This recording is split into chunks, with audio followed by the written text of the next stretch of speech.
Japan in Japanese is Nippon or Nihon, while in English it is called Japan. In most languages around the world, it is called a name similar to Japan, for example, Japon in French or Giappon in Italian. Japan and Nippon do not sound similar. Then, what is the etymology of Japan? Where does the name Japan come from? Actually, there is a good reason why it is called Nippon or Nihon in Japanese and Japan in English and other languages of the world. If you are at all familiar with the Japanese language, you perhaps know that the Japanese use a few types of letters: hiragana, katakana, and kanji, Chinese characters. Chinese characters are a kind of ideogram. Ideogram refers to letters that represent the meanings, while alphabets represent the sound. It is well known that Marco Polo introduced Japan to the Western world, and he called Japan Zipangu.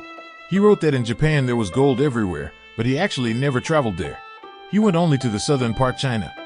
In Japanese, Nippon is written as Nihon. Nichi.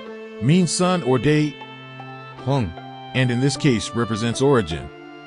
Chinese people called it so because Japan is located in the east and literally is in the direction where the sun rises, in other words, where the sun originates. That is why Japan is sometimes called the country of the rising sun. In modern Chinese, Nihon. is pronounced ribbon.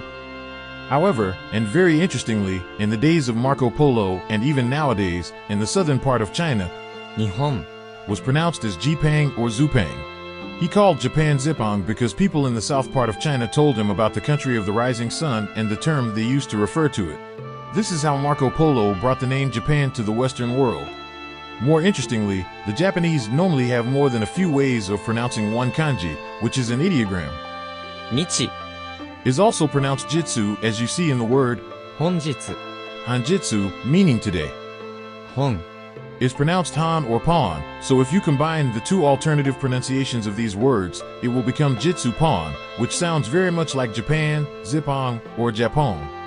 So, both Japan and Nippon, meaning where the sun rises, have the same etymology and they are different pronunciation of the same kanji. This is how Japan got its name. The truth is quite simple. Summary. The reason why Japan is called Japan or similarly in most languages is because the country was once called Zupang in the southern China, meaning the sun's origin. Who named Japan? Marco Polo is the one who brought the name of Japan to the Western world, although he did not actually name it. What does Japan mean? It means the sun's origin. The etymology of Japan is the Chinese characters meaning the sun's origin. What do you think about this video? Leave your comment under this video and don't forget to subscribe.